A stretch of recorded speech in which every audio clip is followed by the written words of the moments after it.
ngo guhostinga byaje gute? Nanjye nabyisanze Eh? kubera kugira abakunzi benshi kandi urabizi ko guhostinga bisaba ngo ufite abantu bagusapotinga babe baza ahantu buri baze mwenjoyinge tumusangire. Guhostinga se ubona nibura birimo umugati biragabura? Birimo umugati, ikibazo harimo n'amatiku menshi, niyo mpamvu ngewe hari nabivuyemo. Ni amatiku menshi cyangwa ngo ni uburaya bwinshi bubamo? Nta buraya bubamo, none se gusangira n'umuntu hari uburaya burimo? None se guhostinga ni si nyine kwishimisha? Ako nta hantu bihuriye. None se basambanira mu kabari se? Ariko akabari kagira amarogi? Oya. Ni akazi katabamo ibizazane.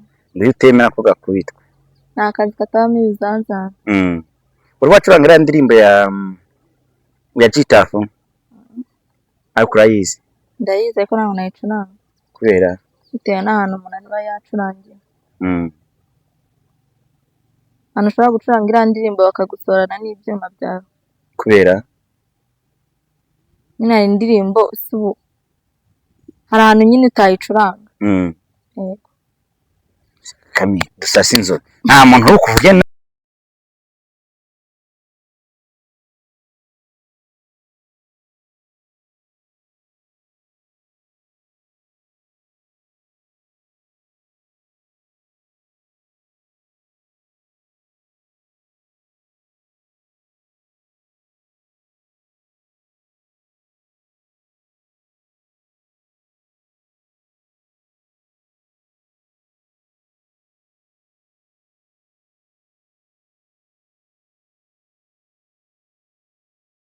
Alright, reka mbasuze kandi mbifurize amahoro y'Imana ishya n'ihirwe mu buzima.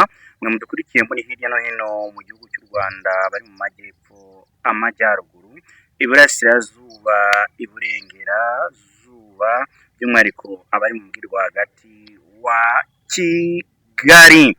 Nakiriye umukobwa aka DJ Camila the DJ. Camila the DJ. The DJ kaje kiyongeraho gute?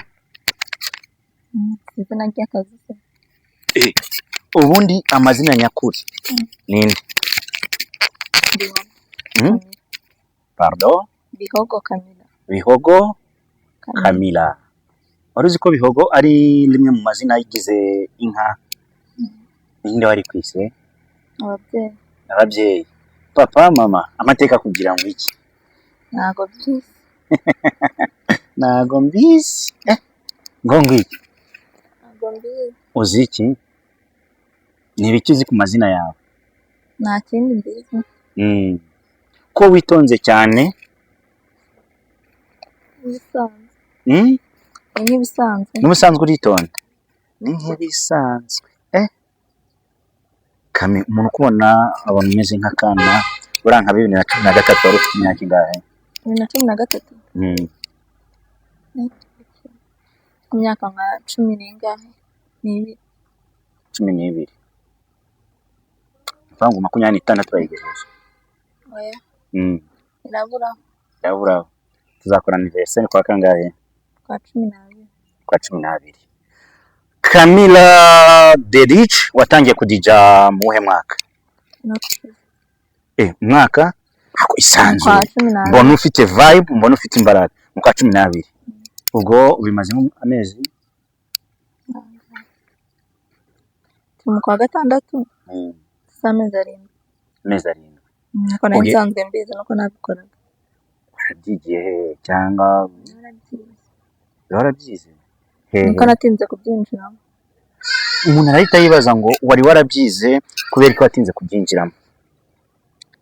Kubera nabanje mu bintu byo guhostinga kugira mbanze ndebe ibintu nzakora ndari kinza.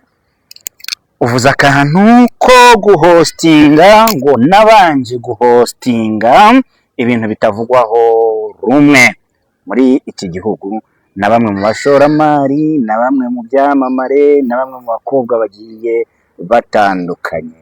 Ubundi guhostinga bije bite, bishatse kuvuga iki? Hosting. Ngo guhostinga byaje gute? Nanjye nabyisanze. kubera kugira abakunzi benshi Mhm. kandi urabizi ko guhostinga bisaba ngo ube ufite abantu bagusapotinga babe bazi ahantu uba uri baze mwenjoyinge tumusangire. Guhostinga se ubona nibura birimo umugati biragabura? Birimo umugati, ikibazo harimo n'amatiku menshi, niyo mpamvu ngewe hari nabivuyemo. Ni amatiku menshi cyangwa ngo ni uburaya bwinshi bubamo? Nta buraya bubamo, none se gusangira n'umuntu hari uburaya burimo? Naho se guhostinga ni si uku nyine kwishimisha? Ako nta hantu bihuriye, none se basambanira mu kabari se? Ariko akabari kagira amarogi? Oya, nta hantu bihuriye. Kandi ngo birangira kuri guhoberana, kwishimana, gusangira, birangirira n'ubundi byishimo nyakuri bigezweho bikarangira iyo mu cyumba. Ibyo nta kintu mbizi. Nta kintu biziho. Ni Camilla the DJ yatangiye guhostinga, nyuma yo guhostinga bivamo yinjira mu mwuga wo gucuranga. Uyu munsi wa none rero Camilla the DJ ucurangira he?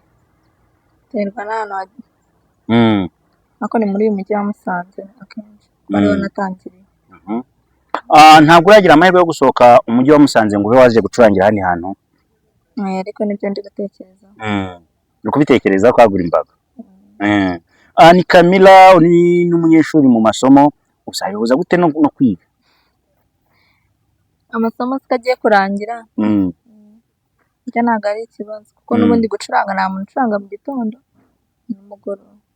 Ubu se ibyo wiga uzabihuza gute no gucuranga uramutse ubonye akazi mu byo wize?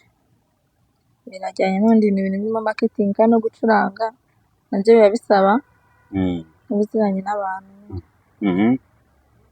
None se Camilla ko ni ubusanzwe witonda gute umeze cyangwa hari ikintu kiri kubura muri wowe? Ntacyo. Nikomeze. Nta kintu kiri kubura? Nikomeze. Ndagira ngo rero impamvu nagutumyeho nimwe ngira ngo tube tuganira. Hari umuhanzi witwa Mugisha Benjamin. Amuzi? The Ben. Mugisha Benjamin yatangiye kwinjira mu ruhando rwa muzika mu mwaka w'2008, navuga ko aribwo yaje kuba amenyekana cyane cyane ubwo yatwaraga Salax Award. Uyu muhanzi Mugisha Benjamin akimara gutwara Salax Award abantu bamumenye ari benshi, ariko bikaba bivuga yuko yatangiriye mu ishuri rya muzika cyangwa se muri Sunday School, ari kumwe n'abandi bana kuriya baba bigishwa ku ishuri, akajya muri korali agatangira kuririmba kimwe nk'uko n'abandi bose ba Knowless bahereye muri korali, ba Mani Martin n'abandi benshi bagiye batandukanye. The Ben rero nawe niho yatangiriye. Uyu munsi wa none road show ya mbere cyangwa se Summer Tour concert igiye gutangira mu karere ka Musanze ari naho ukorera. Bamwe mu badukurikiye mumanze mumenye yuko The Ben ni umwe mu bahanzi bakomeye mu muziki nyarwanda. Amazina ye bwite ni Benjamin Mugisha, akaba yaravukiye muri Kampala muri Uganda, afite inkomoko mu Rwanda, azwi cyane mu njyana ya R&B ndetse na Afrobeat. Muri make yatangiye kwamamara mu Rwanda mu myaka ya za 2000 akora indirimbo zakunzwe cyane nka amahirwe ya mbere, ese nibyo wigenda n'izindi. Muri 2009 yasohoye album ye ya mbere yatumye arushaho kumenyekana mu gihugu hose. Muri 2010 yimukiye muri Leta Zunze Ubumwe za Amerika USA, aho yakomeje ibikorwa bye bya muzika ndetse agakorana n'abahanzi batandukanye. Indirimbo ye I'm in Love yasohotse muri 2012 yamuhesheje igihembo cy'umuhanzi mwiza wo muri diaspora muri Salax Award.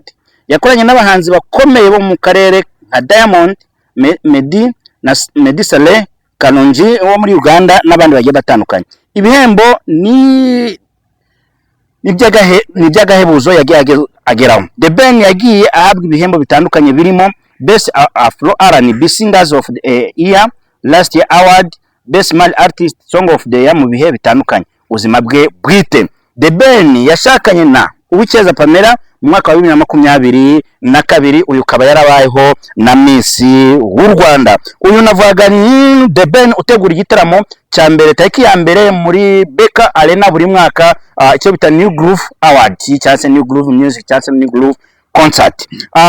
The Ben ndaza kumukubazaho utuntu dukeya cyane, ariko ndagira ngo nigaruke kuri Bruce Melody. Bruce Melody ari umwe mu bantu bari gutegura ibitaramo mu karere ka Musanze. Aya makuru yafiteho?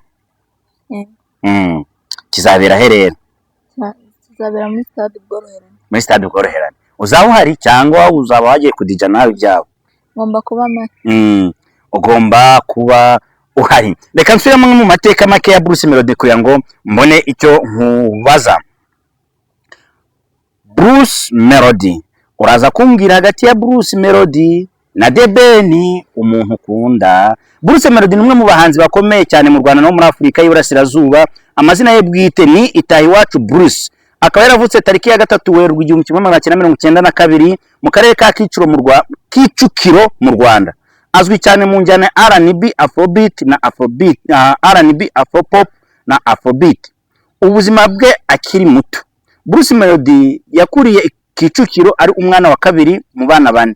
Yatangiye gukunda kuririmba akiri muto cyane cyane muri korali y'itorero, aho yakuye impano yamufashije gutangira umuziki nk'umwuga. Abadukurikiye amatwi, abaduteza amatwi, ubwo umvise ikintu Bruce Melody na The Ben bahuriyeho, ko bose barakuriye muri korali. Ukana wakumvise ukabika ahantu. Intangiro mu muziki, yatangiye umuziki nk'umuhanzi wabaga inyuma y'abandi, backup singer. Hanyuma mu mwaka wa 2013 asohora indirimbo ye ya mbere yamenyekanye cyane yitwa Tubivemo. Muri uwo mwaka yanasohoye album Ndumiwe, ikaba ariyo yamufunguriye amarembo mu muziki nyarwanda.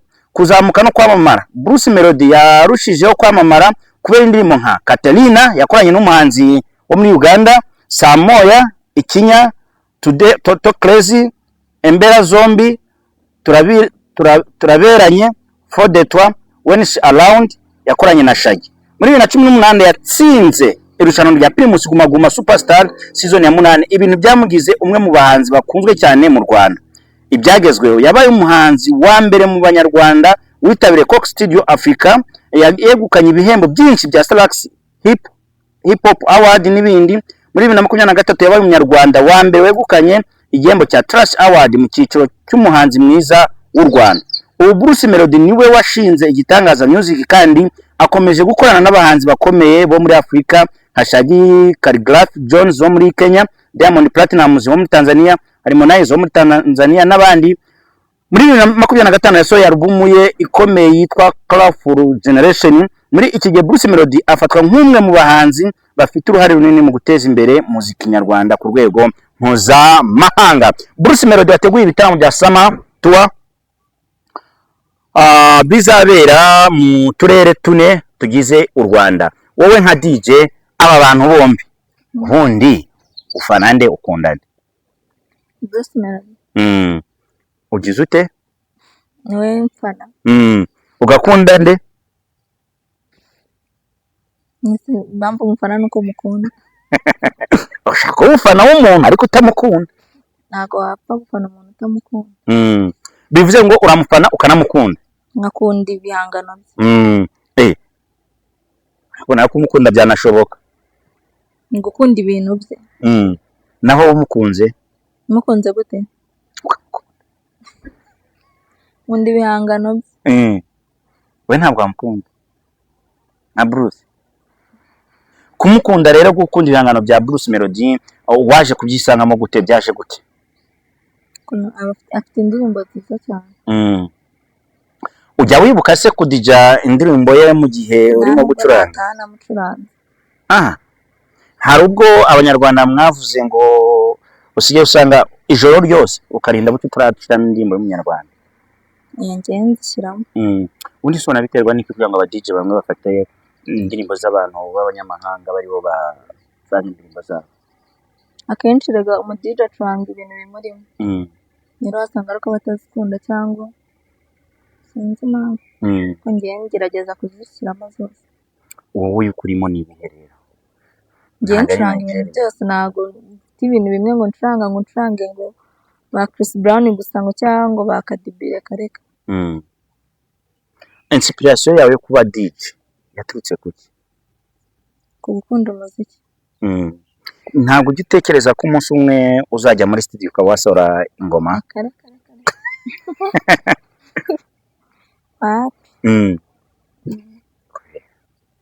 Tubona aba DJ benshi babikora banaririmba. Njye ntabwo kuririmba mbizi. Azugira ngo ba Philipita barabizi? Nta gahunda y'umuziki ndi no gucuranga ibintu byo kuririmba. na ba DJ Pius n'abamaru abaririmbi bafite ukuntu nyine nabyisanze. Aka kazi kanya kenshi bakunda kuvuga ko udashobora kuvuga ko utari ingurutsi, ubwo ndavuga kuba ukunda gahunda.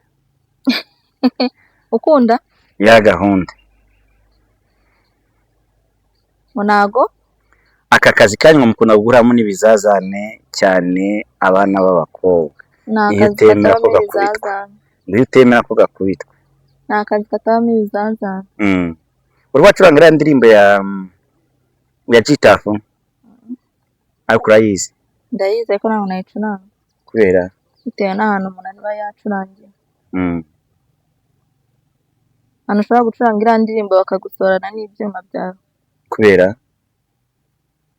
Nyine hari indirimbo hari ahantu nyine utayicuranga.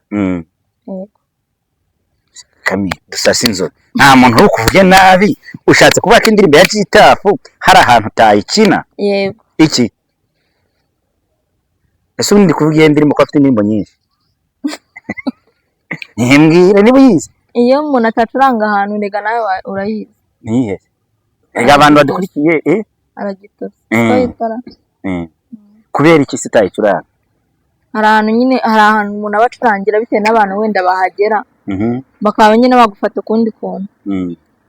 Ushatse kuvuga ko Aragitose nawe yavugaga cya kindi aba DJ b'abakobwa bahuramo n'ibibazo? Niko mbitekereza. Tugisobanure nyine ko ufite ubwabo bwo kuvuga nta muntu uri gutera ibuye. Ikintu nayivuga irandirimbo gusa njye ntabwo nayicuranga. Ariko ni ku mpamvu zawe ntabwo ari impamvu nyine nk'uko nakubwiye ngo umudije acuranga ibintu bimurimo. Njye ntabwo nayicuranga. Aragitose. So impamvu nayo nyigarutseho aba DJ b'abakobwa mukunda guhora n'imbogamizi ngo gukubita kuri kaka benshi ngo bakaza babagira muri kuri stage. Ibintu byari byakubaho ukabona nawe bari se oya gute? Ntabwo ngiye biramba Gute? Rega sinzi ikintu kibitera ahanini gusa njyewe nimba ndi bujye gucuranga nkaba nzi ko ndacuranga nimba ari amasaha 2 ndagenda nyine ngacuranga nkahita naha. Ariko hari igihe uri kudija ukabona umuntu akoresha nk'uducupa 2 cyangwa 3 kanokoresha akatipu ibyo ni bigaragaza ko umukiriya yishimye aba ari kugushimira nyine. Ushobora gucuranga indirimbo umuntu akunda akaba aribwo nyine yagutamo n'utwo ducupa. Nta gihe birakubaho hose ko umukiriya nyuma yo gucuranga yifuza ko muganira mushobora kuganira ashaka nko kukurangira nk'ahandi hantu akazi bitewe n'ukuntu yabonye performance yawe. Ako nta kindi ndaganira n'umukiriya. Nta behind. Baracyafite amahirwe. Nibyo. Wumva nta gihe kizagera ukaba watandukira umurongo nawe ukamuka umurongo utukura utanyuze muri zebra crossing?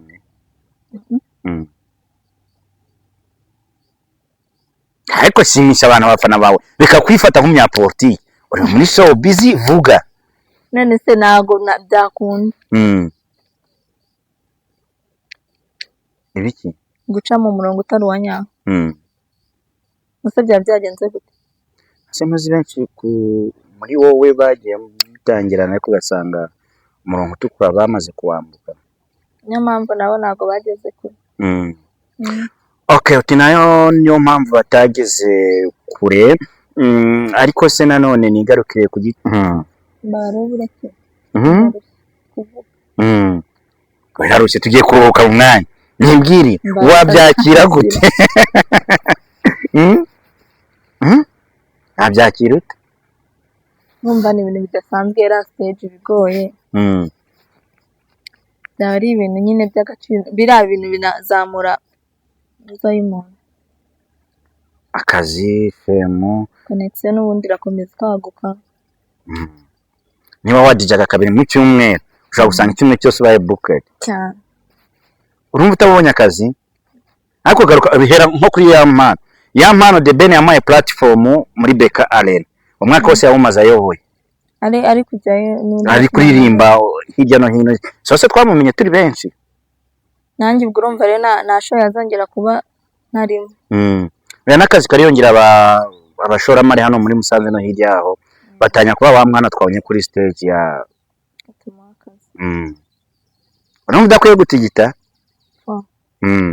ubona benshi niho bahera bashakisha kugira ngo babe babona akazi cyangwa se kariyeri yabo. Igitaramo cya Bruce Melody na Deben nk'umwe mu bantu bakunda Bruce Melody muri Musanze hari udusigisigi cyangwa se urukona impumuro y'iki gitaramo yatangiye guhumura ni cyane hano mu mujyi birashyushye kabisa hano hose uri guca ni Bruce Melody na Deben nkahe nahe muri uyu mujyi wa Musanze impumeko intero n'inyikirizo Musanze mutubaraho muri kuba muri kugenda nimugoroba cyangwa se mu mahoteli cyangwa se hirya no hino mu masoko ibiganiro biri mu Musanze nibiye nuko bazaza kandi nyine urukumva bagiye bafite abafana batandukanye noneho biratangaje kubona nyine Deben na Bruce Melody bafite igitaramo ku munsi kandi bisa nkaho nyine bafite abantu batandukanye babakunda rero tumenyereye ko nimba Musanze wenda ngo hazaza Bruce Melody akaba ari wenyine uzaza cyangwa hazaza Deben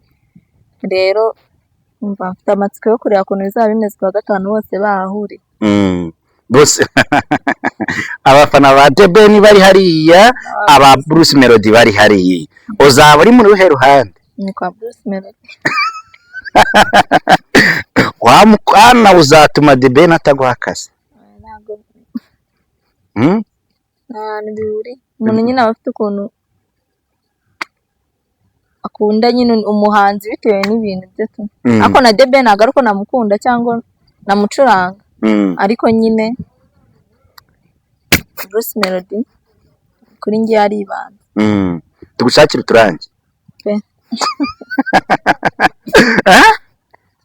itaha iwacu Bruce akaka taza kamwereka amenye ngo umudj ese nta kazi barabahereza muri iki gitaramo ko numvise ngo bazaha abantu 2700 akazi baracyari kubitegura ko ntabwo turabimenya Wani sizo connection zifite tuzi neza ko akazi ni connection. Igitaramo cya Bruce Melody na Deben nk'umwe mu bantu bakunda Bruce Melody muri Musanze hari udusigisigi cyangwa se urukona impumuro orientation umuntu arataramo yatangiye guhumura cya gitaramo mbone niho nabona minota 30 yo kudica afazani ndarangiza nkitahira nkazinga ngataha nkahe naye muri uyu mujyi wa Musanze wabyakira uturamutse uhawe intero n'ikirizo Musanze mutubaraho muri kuba muri kugenda nimugoroba cyangwa se mu mahoteli cyangwa se hirya no hino mu masoko ibiganiro biri mu Musanze nuko bazaza kandi nyine urukumva bagiye bafite abafana batandukanye noneho biratangaje kubona nyine Deben na Bruce Melody bafite igitaramo ku munsi kandi bisa nkaho nyine bafite abantu batandukanye babakunda rero tumenyereye ko nimba Musanze wenda ngo hazaza Bruce Melody akaba ari wenyine uzaza cyangwa hazaza Deben rero umva mfite amatsiko yo kureba ukuntu bizaba bimeze kuwa gatanu bose bahahuriye bose abafana ba Deben bari hariya aba Bruce Melody bari hariya uzaba uri muri ruhe ruhande ni kwa Bruce Melody wa mukwana uzatuma Deben ataguha akazi bihuri umuntu nyine aba afite ukuntu akunda nyine umuhanzi bitewe n'ibintu bye tu ariko na Deben ntabwo ari uko namukunda cyangwa namucuranga ariko nyine Bruce Melody kuri njye ari ibanga tugushakira uturangi itaha iwacu Bruce akaka taza kamwereka amenye ngo umudj ese nta kazi barabahereza muri iki gitaramo ko numvise ngo bazaha abantu 2700 akazi baracyari kubitegura ko ntabwo turabimenya Wani sizo connection zifite tuzi neza ko akazi ni connection ziba zihari ahubwo n'amahitamo terwa n'icyo banagendeye ariko ni orientation umuntu arapendinga akavuga ati sha cya gitaramo mbone niho nabona minota 30 yo kudica afadhali narangiza nkitahira nkazinga nkataha. buriya tubirimo. Wabyakira uturamutse uhawe nk'iminota 30 yo kwiyereka abakunzi bawe muri stade Ubworoherane? Ni ibintu ndasara.